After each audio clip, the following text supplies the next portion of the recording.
Welcome to episode 27 of InvestHer podcast. This is the last podcast of 2021, and we know it's going to be a great one because hold on to your seats. Today, you will be meeting Olga Duka, who is the co-founder and managing partner of Improve Ventures, which is a pre-seed fund that is investing in startups all across the world, particularly from emerging markets. So that's really cool. Finally, a fund that's in emerging markets around the world pre-seed.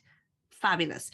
Now, what's interesting about this conversation is the second part of our conversation is really fascinating because it goes behind the scenes on everything to do with being an emerging fund manager, the challenges, what you need to know, and what are the trends in emerging funds at the moment. So this podcast episode is really cool, something for everything. The beginning is all around more founder focused, learning about the fund and her feedback on that. And the second part of this discussion is super interesting around emerging fund management. So great for all the investors who are listening in. Enjoy this episode. InvestHer podcast is for you, the female founder who has a product, a service, or a message that you believe in and need to get funded. Or for you, the investor who wants to learn more about the huge untapped investment opportunity that gives you a higher return, women entrepreneurs. My name is Anne Ravanona. I'm an entrepreneur, TEDx speaker, and women's advocate, and I'm passionate about helping women entrepreneurs get funded. In each episode, we'll take a behind-the-scenes look into real-world funding tactics and strategies to help you get the funding you need faster. Let's put the fun into funding. Thanks for spending some time with me today. Now let's get started.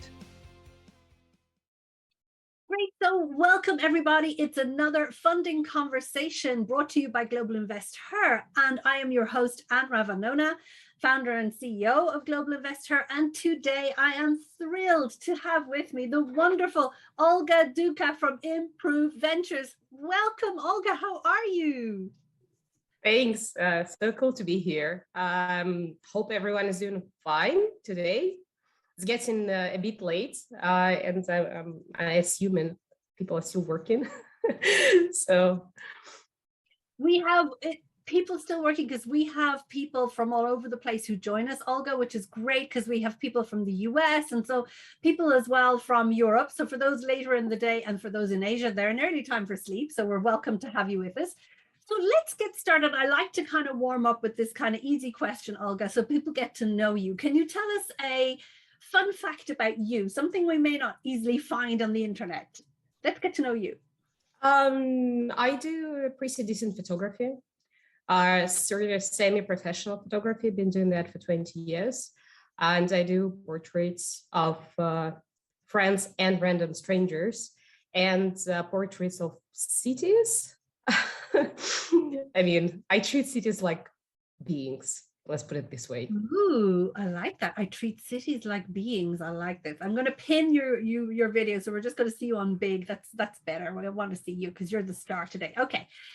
So before, I want to kind of give everybody a heads up. This is going to be a very exciting webinar and podcast episode because Olga is a fascinating woman. You are a fascinating person. You really, really are.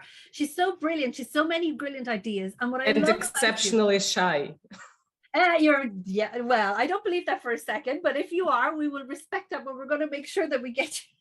She's laughing. Please. Please. So what we want to kind of say is today on this conversation, like you have started a new fund, right? So today we want to anchor the conversation around two angles. One is, what's it like to be an emerging fund manager? What is that scene? What's it like at the moment? Because things are really bubbling up. So we're going to talk about that. So the investors in the room are going to enjoy that side of the conversation. And then we will also, of course, be talking to the founders in the room so that you can give some of that brilliant advice. But I want to kind of position this very clearly because we're going to have both angles and you will be telling us about your fund as well. Isn't that right, Olga? Yeah, absolutely. Shoot, any question you want to start with? Yeah, so anybody who wants to ask questions, I want you to start putting them in the chat box. Those of you who've already sent them, I'm going to ask them because there's actually a very cool one that I like and is in from, hold on a second. Tim. So Tim asked a question. He's from the US and he said, what were your two biggest surprises ever? I like that. Biggest surprises in fundraising and launching a fund? Yeah, or just in general. He just says biggest surprises ever. So you can choose how you want to answer that one. A good question, actually, because first of all, I'm unbelievably curious person in the first place. So a lot of things surprise me on a daily basis. Mm-hmm. And while working with founders, I get surprised by like some novel ideas, yes, but also by some unusual team dynamics or some very interesting thinking coming from different cultures or from different backgrounds, and how it plays out together within a team, especially that when like people get together to brainstorm and produce something bigger than they are together by combination of different thinking type patterns and skill sets. On fundraising, I was probably surprised to see so many people who responds to our value proposition, not in terms of financing, ethical value proposition. It's like, what is it that we are looking to fund? Who are we looking to work with? And it's very much about human-centric solutions, very much about human-centric innovations, putting talents in the center of the room, supporting people extremely early on, supporting talents from all walks of life, wherever they are, not waiting until they mature, prove themselves over and over and over and get to some recognized networks. On the opposite, go into like places no one had gone before and finding some amazing thinkers in rural Indonesia. I mean, come on, this is the most amazing part of all of this. And the surprise was that with different backgrounds, different thinking, different ideas, there are a lot of people who are extremely aligned to ethical, long-term, sustainable building of value to create like better opportunities for work, for life, for developing talents, for education, finance, infrastructure, energy. I mean, you name it, all of those things, but thinking in extremely long-term and looking forward to build something worthwhile with people you actually enjoy working with. So not really aligned with human beings. So I love that. So first of all, I think Olga has very deftly morphed into the kind of the question around what's her value proposition and what is improved ventures, what you're looking for. You've kind of come into that now, but it's good.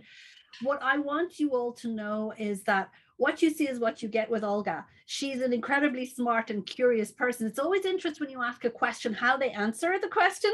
And so when she says that she's very curious, I can tell you she is. When she says she likes to brainstorm with brilliant people and feed the creativity from diversity, I've experienced it with her. So I'm just saying, for those investors who are kind of saying, could be an interesting fund to look at, I want you to learn more about Olga, because really you're going to get a really nice surprise. So before we do that, just tell us a little bit about your background, Olga, because you are a founder and a co-founder turned investor. But let's start your journey there and then tell us about how and why you created Improve Ventures. But let's start about you, because you've got such an interesting background. Again, curiosity is like my whole pathway is the definition of curiosity gone wild, I'd say. I started off as a trader and asset manager on public markets. And due to a combination of very fantastic coincidences, I was a part of small investment funds where we're like 5 traders and just 2 researchers. So we used to work 16 hours a day, trading pretty much all markets, asset classes, as well as help with research. And my education comes to engineering and macroeconomics. And so it was like, yeah, that's totally logical for me to both dive into research over some stock or over some commodity sector, as well as do trading and learn to asset allocation. But in a few years' time down the road, I found myself at and a halt, I'd say, because I was like, okay, I keep solving the same chaos theory problem over and over and over. And I still don't know how value is created, how all these companies or bonds, for that matter, come to trade, where it's originated, how it's been done. And I've started at first, I was just exploring. It was literally 1 year of exploration, calling friends and saying, hey, I have no clue what I'm going to do next in my life, honestly. I thought that I had this like huge talent in asset allocation public markets, but apparently a few years down the road, I found it's not my full life ahead of me. It's just a few years and a huge skill set I will implement to something else. And I want to discover what this something else is. Stepping stone, instead of it being the be all and end, discovered it was a stepping stone. Yeah, and that brought me into a bunch of very different things, anywhere from research and marketing strategies, something like piece of Olympics in Russia, marketing strategy for some also weird coincidence, but also working with talents, as in musicians, comedians, popular scientists, educators, and entrepreneurs. And it was happening simultaneously. So I was both involved in, say, merger and acquisition research and finding companies for acquisition in edtech and HR tech, simultaneously producing a cross-cultural, cross-discipline festival for science and music. And the whole like playing field was always extremely early, as in person comes over and says, hey, I think I'm going mad. I have some strangest idea. I haven't even started doing this. Could you be my sounding board? For a musician to write some like novel album or figure out how to go on a tour in a different place, like in a different continent they've never done before, for producing popular science activities, like as in a festival. And I honestly believe that scientists must perform at stadiums. But I've spent a lot of time in my life to help do that and actually see the results too. Or a founder coming over with an idea saying like, I'm building fintech, some platform for, say, micro savings. Could you talk to me? It's like, with all your background in finance and in regulation and everything, where should I even start thinking of? What is my major gaps? Like, what are the things I should be considering? And eventually I spent pretty much last decade working with many founders across United States, Europe, Asia, as fractionalized executive, as founder and co-founder, as advisor, as chief investment officer to help them structure and help raise, working with companies from accelerators, from venture studios. And it always was as early as possible, going towards pre-seed and then seed stage. And when COVID started, I just sat down and was like, okay, last 15 years I've spent really, really digging into how ideas originate in fundamental science, in research labs, in explanations, in packaging, in arts, in music, in technologies, in multiple sectors. And I have a decent financial background and asset allocation background. I've been putting together like this whole very long-term play for these 15 years on how to invest in talents at scale. And I think it's about the time that I should just start building it. I've been preparing very long time. I've been working with a lot of people on this. I've been thinking about which strategies would fit best. But now it's time to start. Beside the point, crisis is like first entrepreneur commandment, building hell. Crisis is literally my time to do things. And I love it, because what's fascinating about your profile as an investor, I mean, we often see that, you know, we often see investors come from the financial world. We often see investors be curious about things, but you sound so left and right brained at the same time. It's like a complete mishmash going on in your brain. It's so fascinating.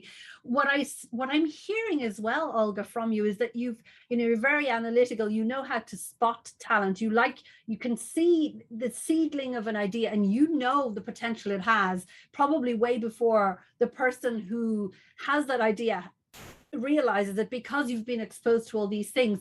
So it's absolutely wonderful that you have chosen, and thank you for choosing the path of creating your own fund and saying, right, now I want to invest in these incredible founders who are going to change the world, and I'm interested in the long-term play. So I think this is the perfect time for you to tell us now a little bit more about Improve Ventures. What is your exact thesis? What are you looking for? And that you're raising the fund now. Let's start there, because we're going to come back once you've told us a bit more about your fund, a bit, emerging fund management life. Which is fun. Which is fun. The fund is to invest in pre-seed and seed stages and be first institutional lead check and pre-seed at least for emerging markets, for founders from all walks of life who are building human-centric solutions for more sustainable life and circular economy, which can scale regionally or globally. We are looking for somewhat a meta play in technology, so that you can maybe. It means that, say, you are launching some, for example, educational app in Africa. And even though you might change the skin, UI, UX, between different regions, depending on the languages, etc., your backbone is going to be the same. Or you are working on, say, biotech, and you are building data-driven platform for, say, drug-to-drug interaction, or producing like future formulas for some drugs. But it doesn't make you a producer, pharmaceutical company. It makes you like a subset, which can go into the whole supply chain, added value chain, but makes you like an upper layer to all of the industry itself. And we're in multiple, in chemistry, in biology, in new materials, we're in this space where there are a bunch of these novel ideas which can play as a meta layer of solutions on which you can tap into. It's similar to fintech, where you are thinking about, say, plate type of solutions like API to multiple banks. This is just one of examples, but most importantly, we're looking for being as early as possible. And my experience, my partner's experience is everybody tells you are always too early. Yeah. We don't have that. You're never early for us. I love it. As you invest in people. Hallelujah. Sorry, gotta pause and say that, Olga. Hallelujah. You're the first fund who's ever said you're not too early. We want to hear from you. No, this is exactly the point. It's, first of all, like with all my experience and my partner's experience and a lot of founders and investors I worked with before, you get to see that pre-seed is not about metrics. Metrics are either misleading at this stage, or it's just early assumptions you get to prove in between pre-seed and seed, which means that you have to be able to assess talents properly. You have to have some visibility into a sector or in some macro and sector and geography.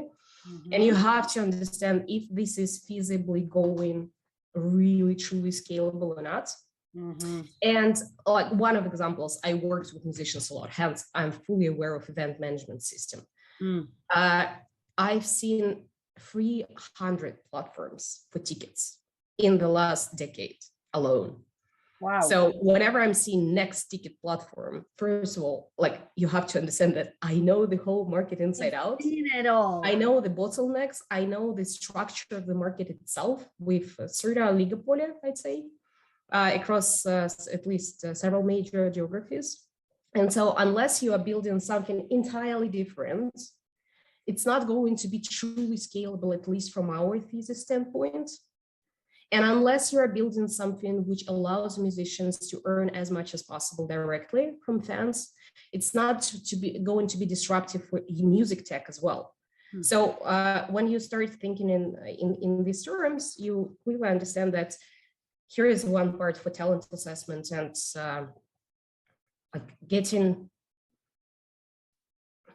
be open to anyone being themselves and being different. And eventually you start to recognize something about people that, oh, I love how this person thinks. Yeah. And then get to recognize ideas and their potential scalability to some degree, because again, it's a probability game for sure. It's like we are always being mistaken, and that's fine. It's just a part of venture investing or any type of investing to that for that matter. Yeah. It's the cost of learning as well. Yeah. But in some fields, you just have enough visibility to just see things, like it makes sense, even just as from a standpoint, does it make sense at all? Yeah. Does it look real? Does it look like solves actual real problem? And this is another part to the funds and why emerging markets is that in developed countries, you get to build, say, a solution for 1% of people in extremely competitive, overvaluated, overheated markets. And emerging markets, you get to build something which half of population can use. It's like, what could be more important than this? Supporting founders who are building an actual, like, drastic change to their own countries, to their regions. What's more interesting out there? I love it. And so, okay, so early, very, very early stage with a brilliant idea that they can bounce ideas off you, particularly in emerging markets or in a meta market where you kind of see if you kind of conquer one side, you can then layer up on top and you can multiply quickly. So that's clear. What kind of check size? So you're talking pre-seed. When we say emerging markets, let's be even more clear. Have you got kind of particular countries, regions in mind when you say that? We're talking about Southeastern Asia, Africa, and Latin America first and foremost. Checks we're seeing so far anywhere between 50 to maybe 250K tops. No, it's really not much, and considering the upside we think is there, considering that there is not enough capital to cover all innovations happening in these markets right now, it's dollar averaged, not high a risk as it's at least considered to be. And oftentimes, one of the most important things, and which I really love about emerging markets, make it like a lot of sense to me, is that you have to come with sustainable business model first, and then you scale. You don't get to play, let's raise multiple rounds and still be negative in profits or in net revenues till we hit IPO stage. It doesn't make any sense whatsoever to do that. Plus, it's completely unsustainable in my belief. And we don't really even see founders in these markets which do something like that. And second, extreme efficiency of capital. 50K can make as much in say, in Nigeria as maybe $1 million in New York or 2 million. It's like you get the same efficiency of pretty much the same outputs and results. Another part to this is it doesn't look like anything, say, Silicon Valley playbook or UK playbook would train you to see. Offline first economies, lack of infrastructure, lack of access to internet. You have to kind of see things for what they are and try to understand how people are living actually, what is going on, what are the bigger problems. And many of these companies, their decks don't look like anything you would see in California, for example. And you have to learn to read through it, to see it for what that is, and how you can assess these early experimentations.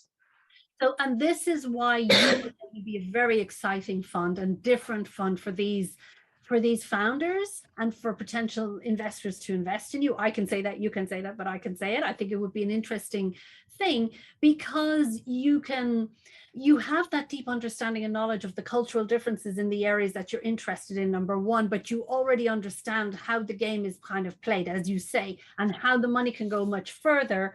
You know, how you have to acclimatize to the local culture. And I want to pick in and pitch in some of the questions that people have been sending in, because it's linking into exactly this kind of area. A few people are from the EdTech space because they know that you've done EdTech and you're saying it, so they're all popping up with questions in EdTech. So we have a question from Jane. I think she's still on or she's now left, but that's okay. I'm still going to ask her questions because it's good. So she's saying she's from PopFizz Computer Science. She's active in the US, recently expanding to Korea, Philippines, and Malaysia.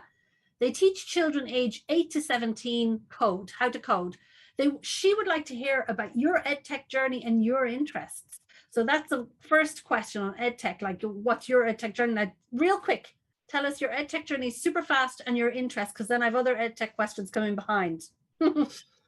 One part, I'm self-learner. I'm learning with people through, like, by doing a lot. Always been like that. Always research some frameworks and how can I acquire skills and meta skills, and how can I transfer those in teams, to just people on the internet by writing some experience in a structured and coherent way. So it becomes less of my personal opinion, but more of here, what a bunch of questions you can probably ask yourself and come up with some approach to you, which is relevant to you. Yeah.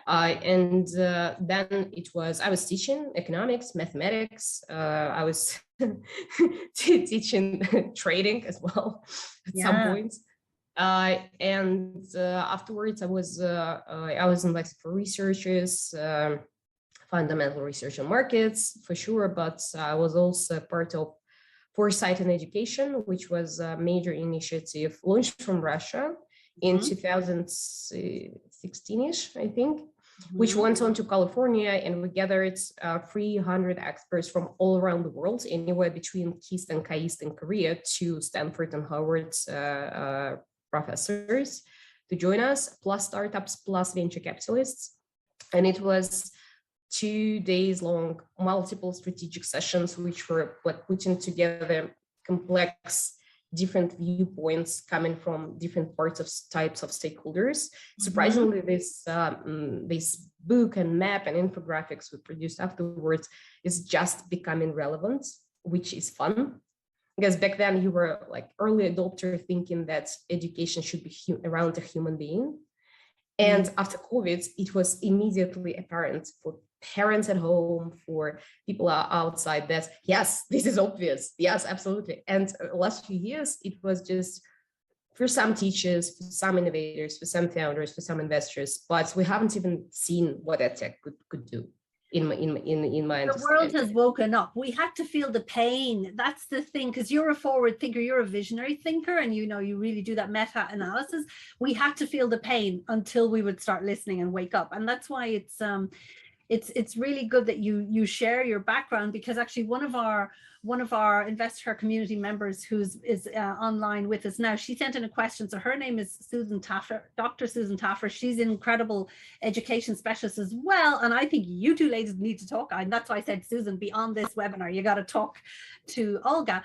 But she was asking a question about, are there funds for VC? Are there like VC funds for EdTech available? And if so, what percentage of the market is available for women who lead in the US? So she's kind of understanding about what are the EdTech VC funds in the US that you know of, and what percentage kind of goes to women in. So there are a few things. Adding to the previous question, I worked with EdTech startups. I'm now helping build EdTech in angel investing, learning startup, we are for sure backing a lot of EdTech across emerging markets, which is one of like big priorities. Yeah. In terms of funding, it's a good question, because first of all, I am now witnessing third wave of EdTech innovations in general over the last 15 years or so. I've got to know over time very different investors, angels or funds or late stage funds. The playbook has changed from COVID time quite a bit. And so if previously it were like someone like GSV and just a few more specialty funds and a couple of players like Tiger, now it's angels specializing in EdTech. Some funds say in Singapore, investing specifically in EdTech and HR tech. Going back to London, it's something I would love to talk to about with the community, because UK ecosystem been a puzzle for me in the recent years, because there are some very strange gaps, in my opinion. And it's probably more to do with culture than anything else, because partially there are a lot of high net worths and wealthy people and investors who are also part of clubs, of tea parties, of some political parties, etc. But they're completely disconnected from just entrepreneurial communities from university and to a bit later stage until they hit something like A or B stage or so. And even entrepreneurs, like mature entrepreneurs in the ecosystem, don't really go to talk to younger entrepreneurs. Comparing to Ireland, that's like a drastic difference to what is going on. At the same time, England has England has say Future City Catapult and other design clusters. I mean, there are some sort of contradictions on what is or what gaps are there. And what gaps are typical for generally venture ecosystem, what gaps are just specifically British. But what about the US? If like for in the US, you've mentioned Tiger, but that's more later stage fund, isn't it? Tiger go into A stages these days as well. Are they A? But if you're pre-seed or seed, because I mean I know some of the startups that we work with are more in that stage. Angels in England, in my opinion at least, it's angels. It's pre-seeds and accelerators. Maybe venture studios, but then again, it's easier to probably raise from Europe than from UK at this point. In some companies are say European based but London registered and working in both directions, even with Brexit still, like it's just registration domiciled company. But early stage, so let's put it this way, early stage, especially pre-seeds, is non-existent if you're talking about a venture fund. It's more or less angels, syndicates, venture studios, and accelerators. And even in some mature markets, it's more on the angel side than funds.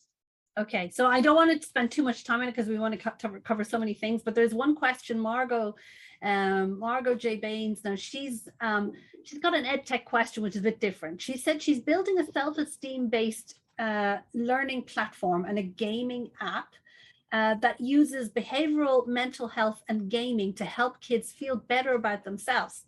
Awesome, Margot.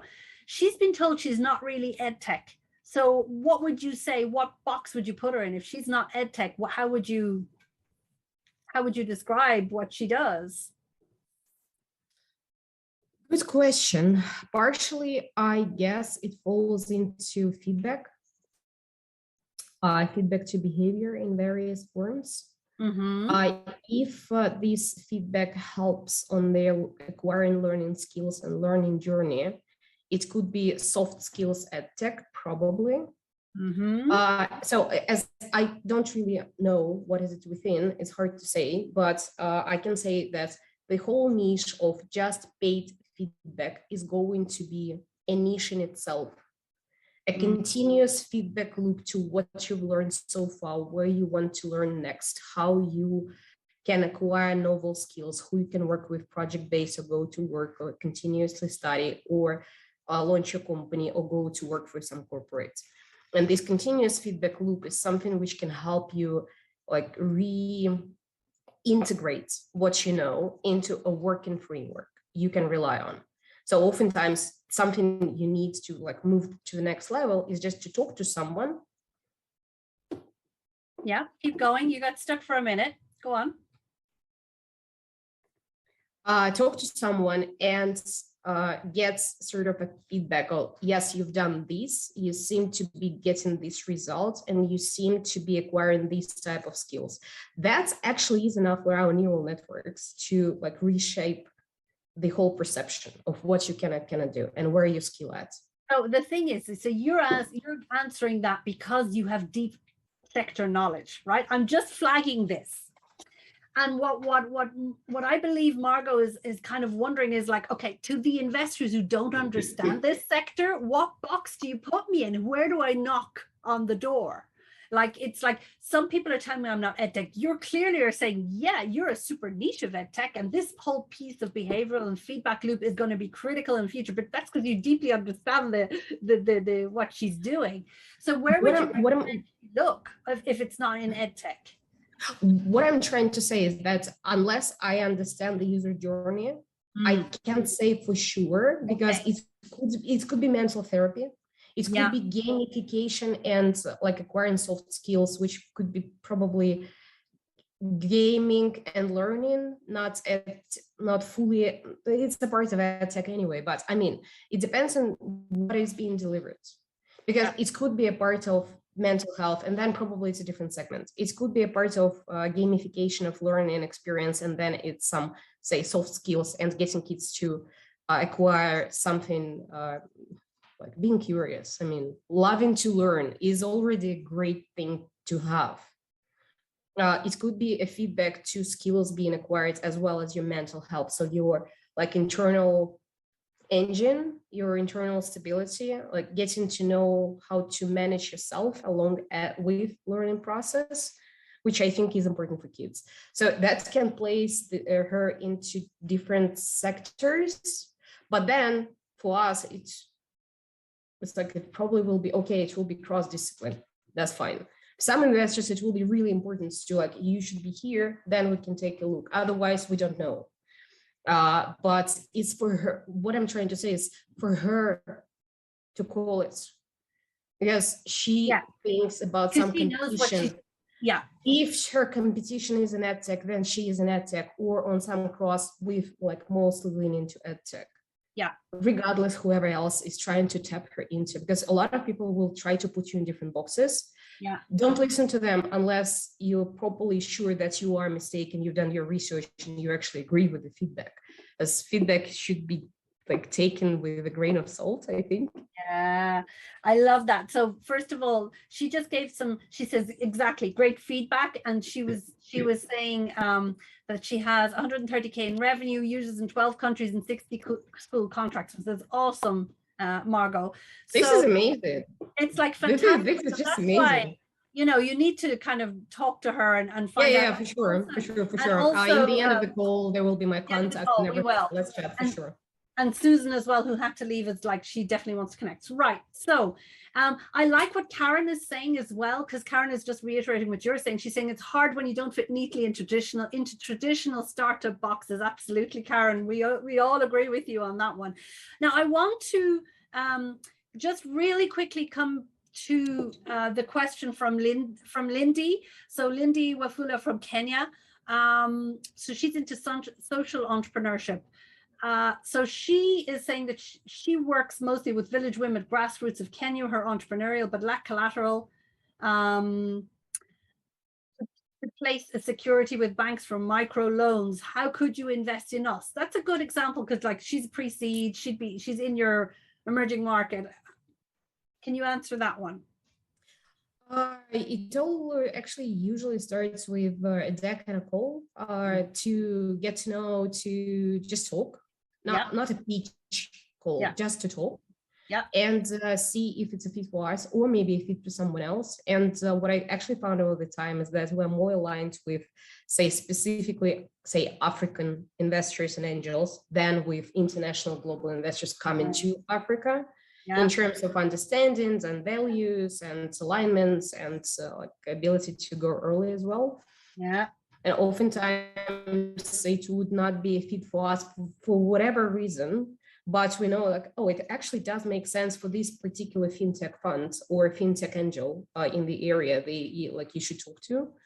And it was like as simple as that. I try to look to everything.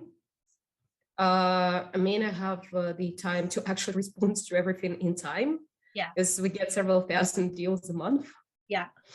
And we're using data science to analyze all of this. So it's not like even though I've used to read even more decks like manually. So it actually honestly doable if you just sit through it and try to analyze things. But in any case, we are just open for any cold outreach and go from there, because one part is I do recognize the problem. Yes, it's not just unbanked and it's not just microloans issue.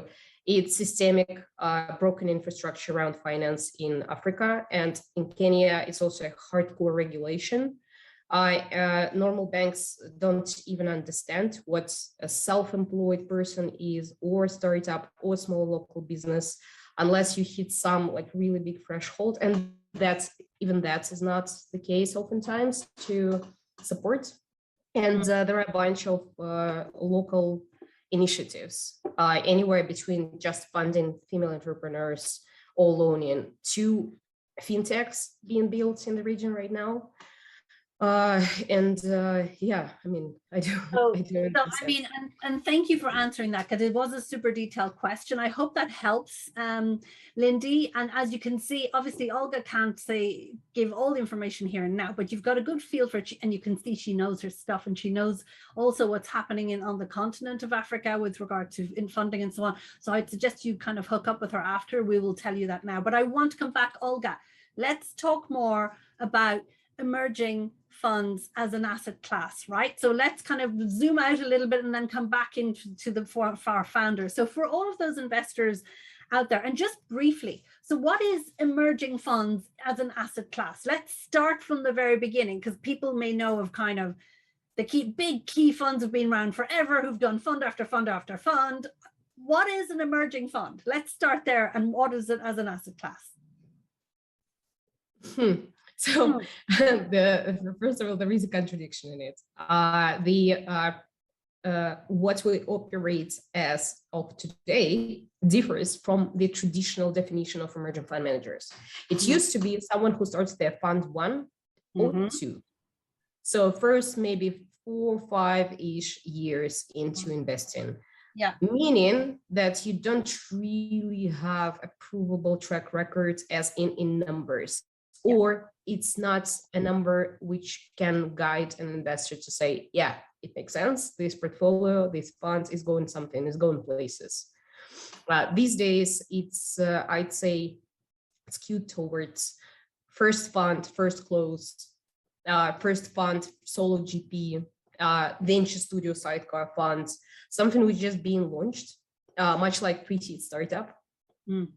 And something quite interesting about this is that every single fund on the planet started as fund 1 someday. Of course, but they forget it. They get big egos, don't they? I'm sorry for those of you who are those big funds, but let's just remember where you all started small at some point and started with fund 1. And the interesting thing about this these days is that the whole venture is being disrupted from multiple angles simultaneously across different ecosystems and across different geographies, anywhere from rolling funds and routes to venture studios to solo GPs to first funds of smaller size. It's like 10 million, 20 million are not 100. I mean, not 50 million, not huge funds. And there are thankfully, a lot of newcomers, outsiders to traditional Silicon Valley, New York, London networks. So people who are not coming from wealth themselves, who are coming to this because they feel it's their calling.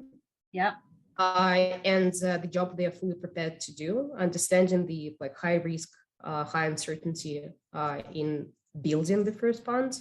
And at the same time, offering a very unique, very unusual strategies all across the world, and novel funds being launched in the United States, in Canada, in Brazil, in Argentina, in Mexico, in London, in Germany, in Lithuania, in Africa, in Nigeria, in South Africa, in Kenya, in Indonesia, in Vietnam. I mean, you name it. It's like so far, I think even in my network in geographies I'm aware of, there are at least 50 different countries where the funds have been launched these days. They are specialty funds, generalist funds, agnostic, some industry specific, some location based, such as Pakistan or some region-based such as MENA, and with, I don't know, with some play on regulatory side, for example. All the flavors you can possibly imagine.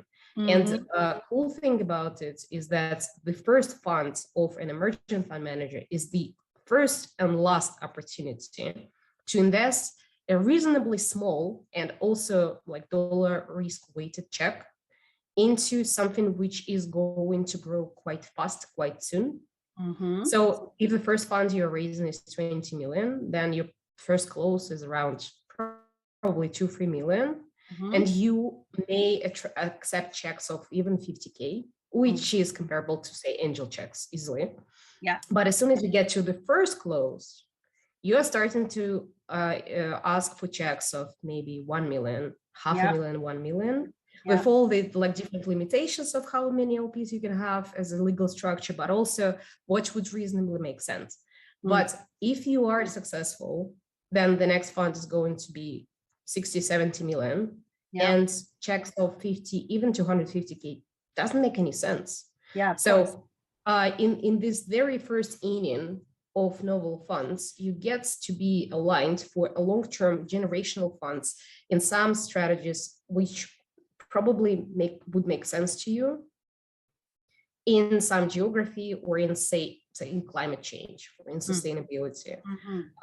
With the checks you can do, because you cannot invest in Sequoia even if you have $50 million. It's not possible anymore. There are multiple funds with proven strategy with exceptional returns, but they're too big and too old, and the LPs just travel from fund to fund, and there is an allocation open for anyone external, and these checks are unimaginably high. Even for fund 2, your checks are going to be million to 5 million. It's already prohibitive. So if you want to be exposed to venture in the first place, if you want to be exposed to potentially great returns in this particular asset class, aligning yourself with a great founding team of emerging fund managers in these early stages of fundraising is a great strategy. And it totally makes sense. I'm a part of this Transact Global community that you know of. And there are 200 or more female fund managers building their first funds or second funds, investing in Latin America, in Africa, in Eastern Europe, in Western Europe, in London, in Canada, in the United States, in Asia, in Singapore, in China, you name it. All the choices you can possibly have, with fund sizes anywhere between 2 million to, I think, 150 tops or something, which makes it, first of all, completely different network and completely different deal flow. Another approach, especially outsider approach, because you kind of have to like build your whole way through to raise the money. And it itself makes you quite different to traditional venture funds.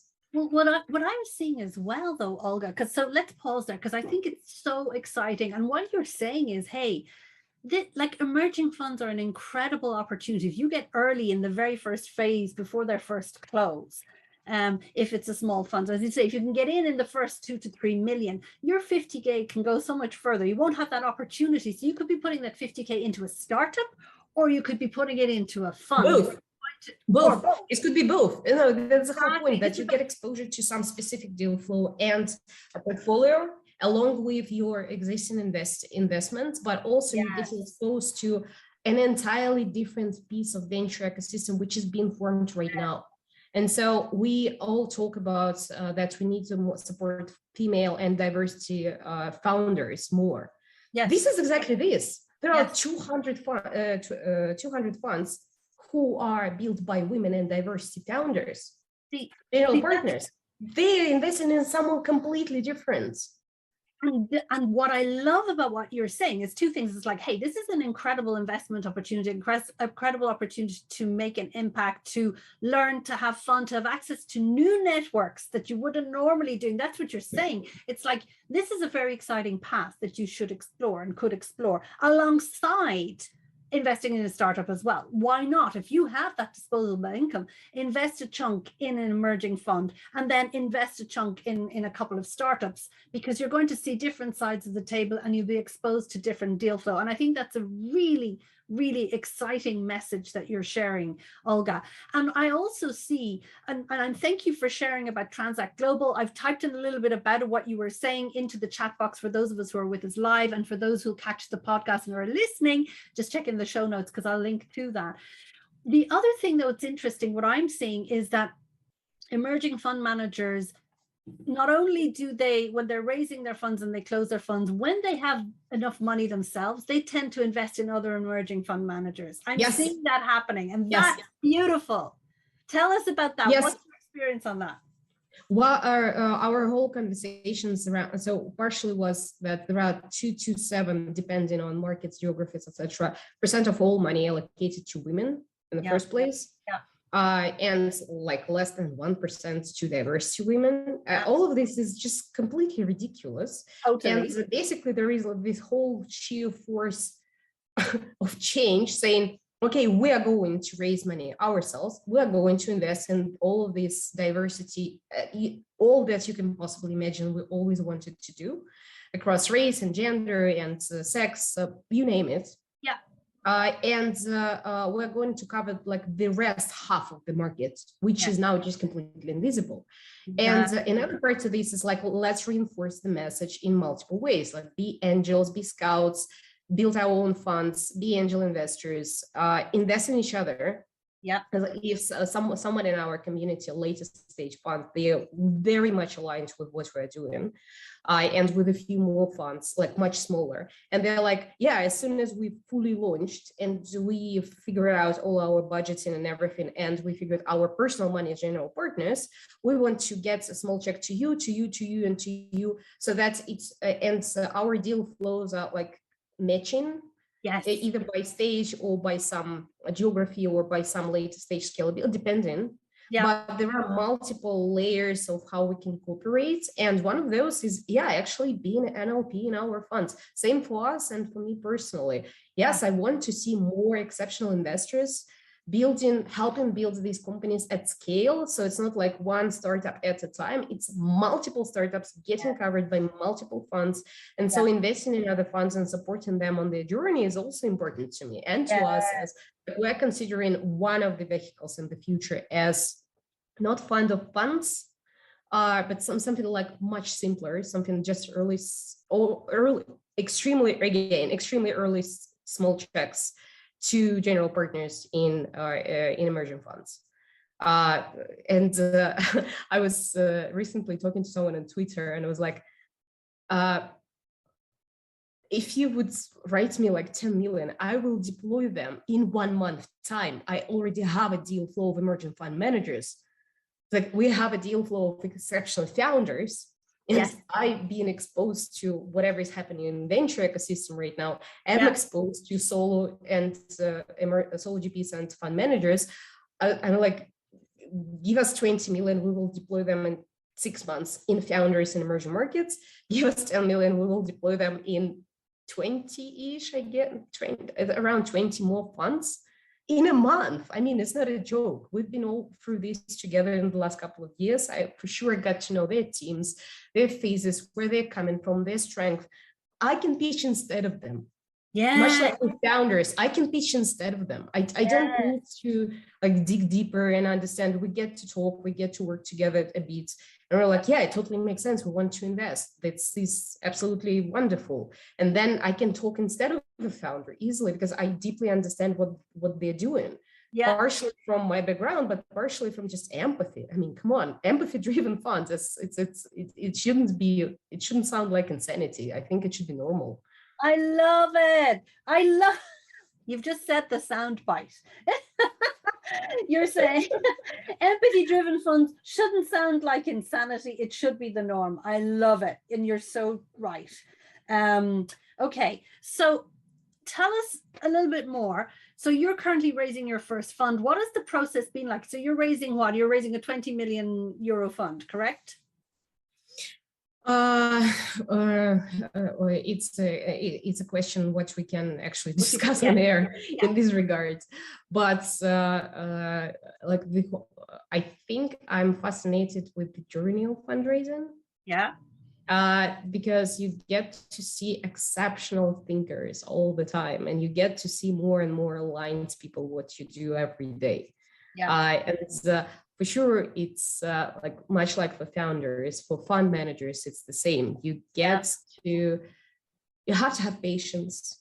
You have to it's like know exactly what you're doing and why, where you stand for, because you will need a lot of patience. For fund managers and the risks we're taking, it's like very simple math, actually. First year, at least, maybe less, maybe a bit more, you're spending on only team building, strategy, thesis, talking to founders, figure out your differentiated approach and deal flow. You don't get to invest, you don't get to fundraise, you're just building the ropes of the business. Then you start fundraising. Fundraising goes anywhere between 6 to 24 months easily. All of this time, you are pretty much full time, maybe with some side hustles, in a high uncertainty, in a high risk environment, building something or based on pretty much a pager, like a summary, until you hit at least first close and get to register and get first investments out of the door. But at the same time, it's like the whole journey itself is kind of, you get to do this when you are absolutely sure this is what you want to do with your life. Because having complete uncertainty on how long would it take, what it will be asked of you, if you have networks sufficient enough to help you fundraise, if you will even get to fundraise, if you will find like a great early team that will join you that early with no salaries and no like prospect of salary in at least some time ahead. Like people who are starting this, especially these days, especially outsiders, extremely brave and people who really want to do this. It's not a random choice. It's very eye-opening and very clear. Like, yes, I am taking this risk because I want to be a part of this and help build innovations and invest in exceptional talents and help them build whatever they require, to help them whatever they need. It's a generational play. You choose something you're going to do the rest of your life. So whenever you're fundraising, you keep in mind that you're choosing your LPs consciously, you're choosing your founders consciously, because like, again, ethics, like these are the people you're going to work for decades ahead. You want to make sure you are aligned. It's not just, oh, here is our offer, here's our proposition, here's our track record, here we are as a team, we're raising to deploying here, and oh, you have money, cool, let's go. No, it doesn't work this way. Or let's just say it doesn't work that way. It may have worked that way for a lot of very rich, white, pale guys, right? I'm being a bit blunt. Okay, I said it. Sorry, guys, but it has been a model, let's say, that has been successful in the past for that type of thing. But what you're describing is the new way forward. It's about building a new way of doing it. And thank you for sharing about the journey of being an emerging fund manager, because it's so important. Margot was saying, yes, Anna, say that again. It's like, whoa, it is like, we need to, in order to build the new way, we got to think differently, and you think very differently. And I love that you're very clearly saying on this podcast, on this webinar, this is what it takes to do it. If you want to go down this path, you've got to be in it really for the long term, but beyond what traditional VCs that would be saying. Of course they'd say, yeah, of course it's long term, it's 7-10 years or whatever, that's fund one, and then another 10 years. We're in this for 20 years. Yeah, that's their reality. But what you're talking about is changing the system and changing the game. So it requires an even thicker skin, an even stronger implication, as you say, because we're not starting from the same space. We're not starting from that's true. Plus, there are exceptional investors in traditional venture for sure, historical figures. But then again, like 80% of venture funds they could easily close tomorrow. Nobody will even think about it twice. Yeah. A lot of people who have no clue what they're doing, with no thesis or strategy whatsoever, except just the ability to tap into great high net worths several years ago because they know someone or studied with someone, and that's it. And they keep supporting some nonsense or some unsustainable models or hype, overheat deals. And it doesn't bring anything novel. It doesn't bring any reasonable change. It doesn't produce meaningful outcomes. It doesn't even generate reasonable returns, because if you look into PitchBook numbers, like 80% of venture funds produce 5% and less in returns. It's even worse than S&P. I mean, come on, guys. That's the reality of it. So aligning with what you do for sure is important, but also knowing that this type of investment play is your game, that you know that you can achieve reasonably great returns, outsized returns. That you actually learn every single day more and more. It's a reasonable probability that you can do it well and continuously do it well in a repeatable manner.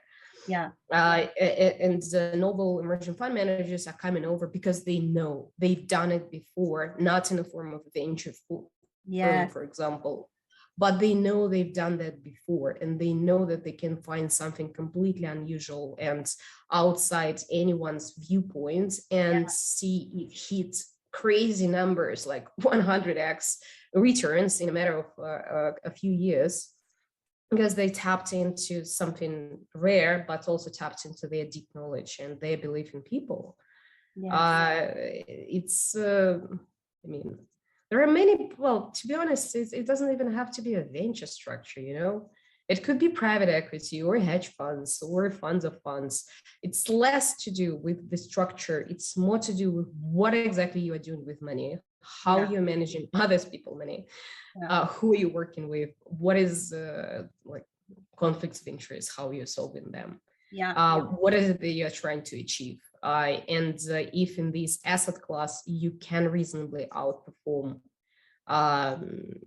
your category or your region, or depending on who you talk to in investors who can back you up. I love it. It's so refreshing to hear you, Olga. Isn't that right, guys? For those of us who are live with us, what do you say? Come on, put it in the chat box, because she's just phenomenal, isn't she? Like, people are just lapping up your words. Karen was saying she loves it, empathy-driven funds. She absolutely loves it. And she's saying it's so encouraging. And it is encouraging, because we need people like you, Olga, and the other incredible 200 female fund managers that are in Transact Global, and the other ones that we don't know out there. We need you all. Plenty.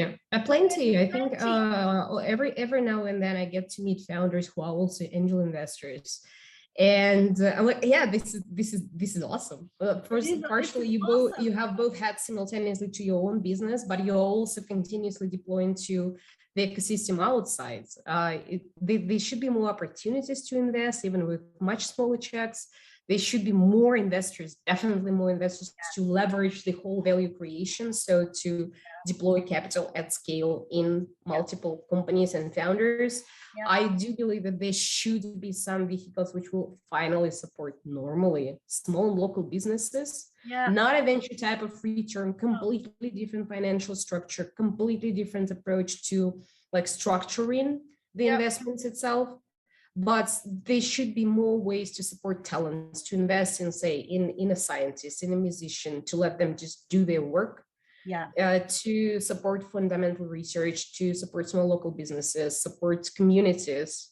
And there are various things happening in crypto, in blockchain technology itself, but also with DAOs these days. But I don't think it's going to be like one path. I'm pretty sure it will be multiple pathways in investing in talents in different forms, in different shapes and forms. And the structure of finance is going, say, invest in fundamental science could be 50 years bonds. but it will allow to that makes sustainably sense. invest in science and decouple from government's expenditures programs, which tend to be cut down as soon as it's a new crisis at the door. Yeah. I love that. That's really intelligent. You see, that's the way, like, you are one of these super innovative thinkers, and I wish more governments would listen to you, because we need you at high level across, and we'll make sure that happens. So as we kind of round up, because we're going to go a little bit over time, or it's fine, we're 5 minutes over, but I think we'll probably hang on for another 15 minutes for those who are live, if you want to. Is that okay with you, Olga? Yeah, absolutely. She's all excited now. She's warmed up. She's ready. She's got it. It's cool. So Karen is saying that she's gearing up for her first raise, and she's preparing herself for hearing "you're too early." She says this helps and motivates. You're helping to motivate her so much in the ed tech and health tech. Thank you. That's what she's saying, Karen. And Lindy is saying, indeed, let's get funded. Thank you for all. So she's brilliant. Thank you, Lindy. That's great. We do need to get funded. We all need to do it. And it's about, that's what is exciting about this, is we have to change this funding game. And it's one of those things, it's like, what needs to change in this world of funding? You've said quite a bit about it. You've said we need to have new asset classes, because you're talking about the emerging fund managers. Also, why not create specific new vehicles for funding fundamental science? Love your idea of the 50-year bonds. Brilliant. We need to create these more innovative. And how do we support local businesses in a different way? Brilliant. So, like, what, if you had to sum it up in one phrase, what needs to change in this funding world? I can't believe I've made you silence. That's impossible, Olga. That's a challenge.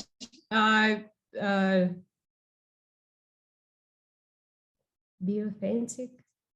I love it. I mean, one of the things which we're deeply passionate about, and it's a part of our inherent fundamental structure of fund thesis, is that we want to bring more opportunities for people to do what they love. Yeah. So talent investing is not just like investing in someone, it's building more and more various different opportunities and infrastructures which allow people to do what they want to do and find meaningful income, be that a gig economy or their own business, small local business, coffee shop or a startup or a fund, it doesn't matter. But I'm so tired seeing, say, artists not being able to choose be full-time 100% artist or a philosopher, you know, without thinking that, but I will have to sustain for 5 more extra jobs till the rest of my life to actually do my art or my philosophy or my research. I find it completely ridiculous. And building platforms which allow people to earn by doing what they love and finding these pathways, different careers, choices, strategies, works, side gigs or own businesses or self platforms, like writing books and promoting them from something like Gumroads, or building small local business somewhere in Kenya, and not taking like too much of a headache for like the whole back ends. Yeah, go on. And so Margot is just added in here. So Margot, she's back. She says, I've just secured 2 lead investors for my seed round, or 1.3 million. Yoo-hoo! And they're injecting 450K in capital. Ooh. One of the investors wants a board seat at this seed stage. Is that common? And also, who should she target when wanting to ensure that she's bringing value to her company and not just capital? 2 good questions. So what about the first question? They want a board seat. They're putting 450K. Should they get a board seat at seed round?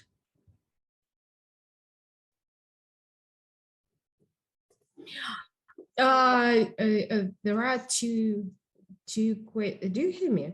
I can hear you. Video was stuck in a bit. Oh, okay. Good. So one thing about board seats, actually, it probably depends, but board seats don't really make sense till when you are operational and scalable company. Otherwise, you would just get stuck into unnecessary yet burden. What might be reasonable to do is to negotiate that. Maybe it becomes it really depends on the conditions and terms that they're facing, to be honest. But what does make sense is between seed and A to learn what it would mean to have a board seat, the board, and what this part of corporate management is going to look like. And that's going to be a part of your business journey from that point on. At seed stage, I know a lot of investors are asking for it. We don't, it doesn't make much sense at this point. It's too early. It's too early for any seasoned corporate activity. It will just drag a lot of time from founders on preparing for boards, on doing presentations, on trying to solve something, instead of just digging as fast as possible till you get to with proven unit economics and business model and bottlenecks and scalability to A, where you're raising for actual huge scalability. In there, you do need decent corporate management experience. And at that stage, normally you would even hire someone, like find a long-term co-founder for an option or someone as advisor, let alone board seat. So you will be trained from that point continuously. And at least 1 year before you would start learning what it would mean, because you are going to change from searching for a business into operationally scaling the business. Those are two different, pre-seed plus seed and A and later are two completely different models of operation. Yes. Other than that, you can't give a common advice on this. If you feel that's not really what you want to do and it's not really a fit, at least you should sit with your investors and discuss what exactly would it look like? What exactly are the expectations? How much time do they think you will allocate to this? And if they think it's reasonable that at seed stage, you're going to spend a total maybe a month of all the year to this corporate governance instead of doing it much later stage. There was a good comment about well, just on that, too early. What she was saying there is I think they want a board seat at this stage because they feel she's going to scale quickly and it's a requirement for their funding this round. So they're putting it in as a term, which is a bit early. So there are different things in here. That's first, you are as much as equal as they are to this negotiation. Yeah. So if anything feels strange or weird or uncomfortable to you, it should be a part of conversation. If you don't feel yourself communicating that, invite someone with you, be that your lawyer or not one founder talking, but all of the team talking, but gets to at least some agreeable position on this, and what are the expectations in different shapes and forms. Generally, yes, I would agree that it's super early to get a board seat. I know that it's a part of requirements, especially for more traditional funds, but there should be some common sense to this as well. I like that. I wanted to make a comment about this. Always too early. How we usually deal with this? I dealt before starting the fund, just working with founders, would be, let's sit down and think. So here is your founder product market fit.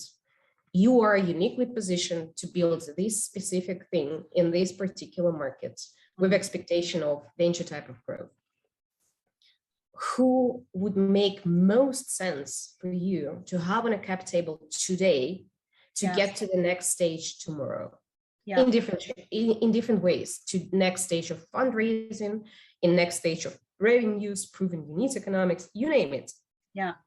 All that you think as the next stage. And then re-engineer from there on, okay, so what is our alignment and skill sets? What are our superpowers as founders? And what are our strategic gaps, who we need as co-thinkers, and smart connected money around us to make this happen and make this work. And you start basically re-engineering down to, okay, we need someone with this type of skill set or experience. We need someone who feel fully good about investing in early stage, such as an angel or syndicate, investing maybe 50K check, and we're raising 200. So we need maybe 4 people. So it gives you a short list of maybe 50 people, long list maybe of 100 people to research. But if you start thinking carefully, you would see that, oh, in your own industry, there are several super angels, well known in your own region, who are investing in this sector. And if you will reach out to them in cold, they most likely will respond. So even if you don't yet have early stage funds, you always have options, but you have to start with yourself, with who I want to work with, who will be the best fit for my business, who will make the most sense. And then cut it out into, okay, what stage are we raising? Who is going to look at us depending on our stage of development? Who would make most sense in terms of checks? And then start not the fundraising, start the customer development. To just talk to a few people. And like, what does it look to you as an investor? What if it makes sense, if it doesn't make sense, if I should just start fundraising in 2 months when I will hit this and this number, or I should just completely forget about venture funds and concentrate only on angels and syndicates, maybe some friends, if that's an opportunity, possibility. But regardless, you have to like decompose it from who you want to see there and why, what's their leverage, how they can help you to build the business, and what you can reasonably raise. And those things that usually in common sense-ish. Our take is on being extremely early, partially because we do see this huge gap around all the world, across all ecosystems and all geographies, that there are just accelerators, angels, and some venture studios in early stages. And we think it's like venture capital wasn't like that. You would go down Sand Hill Road, 30, 40 years ago, knock on the door of a garage, say, do you need money? I mean, it used to be investing in people, and it should be that again. But in terms of even our fund strategy and fundraising strategy, this is the gap we see in the ecosystem, and we want to close this gap in specific markets. And this is exactly our leverage, and this is where all our expertise comes to. But it also means that we would be able to support grassroots communities and early stage innovations and create a much larger deal flow for everybody else for late stages. I like that. That's the other piece, the other advantage of the emerging fund managers. You create larger deal flow for the next. I like that. Okay, so we need to kind of come in the last. This is the quick fire questions because we're going to wrap up. So how can we put some more fun into funding, Olga? Why don't we fund the circus? I love it. Why don't we fund the circus? You're so funny. How can our listeners and our viewers contact you? There's a few people who are like, oh my God, I love her. I want to talk to her. So what's the best way for them to reach out to you? I will send all the links, but our website, my email, my Twitter, my LinkedIn, my partner's LinkedIn, Slack. I mean, like I will send all the links anywhere. I don't care, honestly. We have probably 50 different ways to connect to founders, funds, investors, partners, emerging fund managers, everywhere across the world. Yeah. If it makes sense, I will read it. I don't care who you're coming from, who you know, couldn't care less. What's written on your page, couldn't care less on your like Facebooks, Googles, blah, blah, blah. If you're doing something really exceptional, I want to know you. If it's some, I don't know, nonsense covered by IMX Googler, then sorry, we definitely are not a fit. That's as simple as that. Okay. What would be your quick do's for female founders raising funding? The key things they need to do and the key don'ts.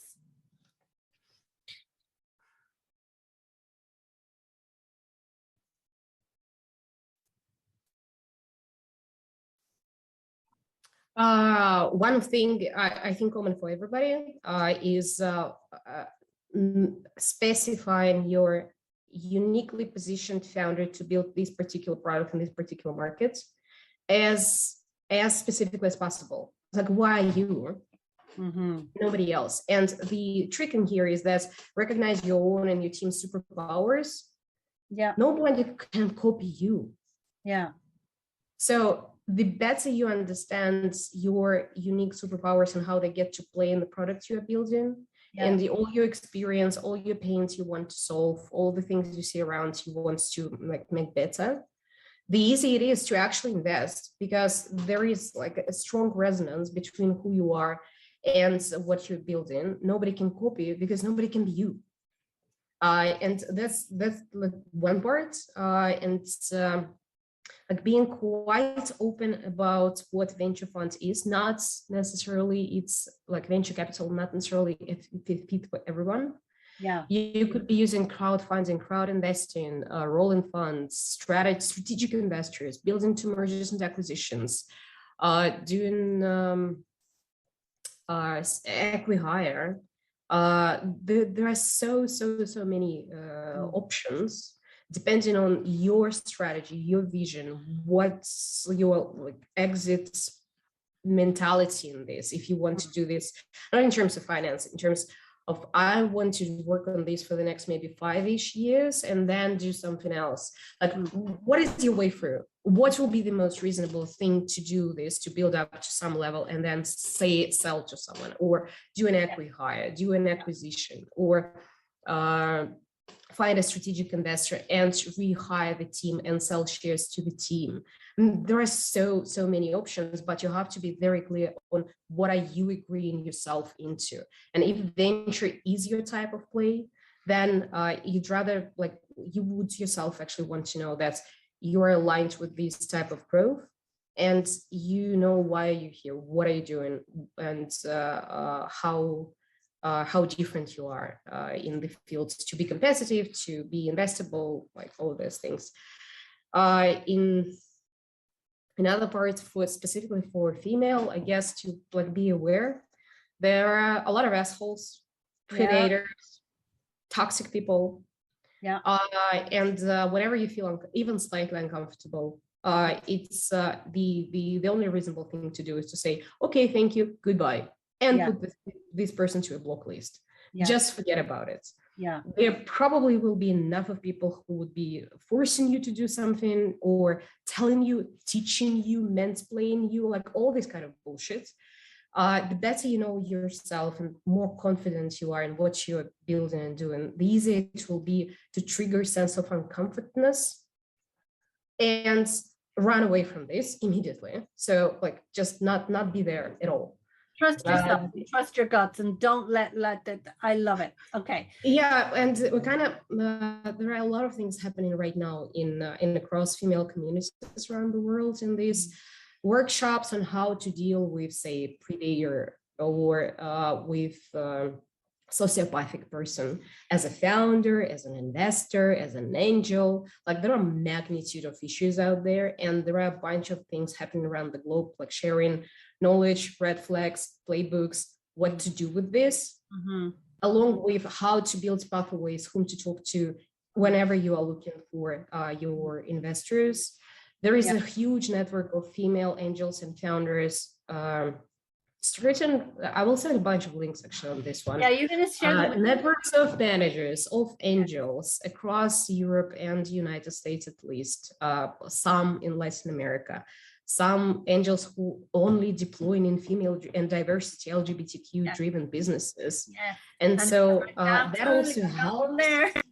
I got Ireland here. Exactly. I love her so much. All of these things are going to help to avoid a bunch of legacy issues and white boys club. I mean, it's so tiresome. I mean, it's so tiresome. I'm so tired of talking about this. It's just, here is a piece of a playfield I don't want to ever know about. Exactly. They will never hear from me. They will never see a deal flow from me. They will never be connected with any one of founders I work with, ever. They are in full block list for magnitude of reasons, from being a complete bullshitter to being a sexual predator, even not proven, but as in like outed in with legal, but completely proven by the community. So these people are not getting anywhere. And the sooner they will just disappear, the better. I love it. I love it. And we are totally aligned on that. And so I would like to kind of end on that note and to say, thank you so much, Olga, because wow, it's been a whirlwind. I knew it would be. I knew, because I just know you're always fun talking to you. It's always fun. And I'm just so glad that we got to share this conversation with everybody. So whether you're watching us live, watching this on YouTube as a recording, or listening to a podcast as you're walking around on your walk with your dog or whatever, we hope you've really enjoyed it. Show notes. Catch the show notes, because we will share all the great resources and links that Olga will be sharing. Margot is saying, great conversation. Please do, for those of us guys, give her a bit of feedback here live, because I always love that for those who are live. So Margot is saying a great conversation. For those come on, the other ones, tell us, Tim, your question was asked earlier on, so you may have missed it live, but we did ask and answer your question, so don't worry, you'll get it. So thank you so much, Olga, for being with us. We look forward to hearing more about Improve Ventures. Everybody, check them out. Whether you are, I hope we made you curious. If you are, a high net worth person and who have never thought about emerging funds as an asset class, check them out. Improve Ventures is one of them, and there are others there, so you'll learn more here. It's great to open your mind when you think of portfolio, having a portfolio and a diverse portfolio. Put emerging funds now into your portfolio. That's what we're very firmly saying. Put it into your picture. If it aligns with your values, being authentic and really making a big change in the world, just start thinking differently, as well as investing still in startups. Of course, we will always say that to you. And female-led and different under. Like my favorite comedian Tim Minchin is saying, if you will open your mind wide enough, your brain will fall out. I love it. Let's keep the mind open. I mean, there are so many fantastic things in the world to do and discover. That's it. And we need your money to do it. That's what we're saying. So whether you are invest in a fund, or you invest in founders, or invest in both, help us change the world together. Thank you so much, Olga, for this wonderful, wonderful conversation. Thank you all for being with us live. Enjoy this, and then stay tuned for our next upcoming funding conversation. And let's stay tuned, Olga, and then, let's do another funding conversation, next year, to touch base and see where you're at and how you're changing the world, because I know you are. So thank you so much for being with us. Thanks so much for inviting me. It's been such a fun.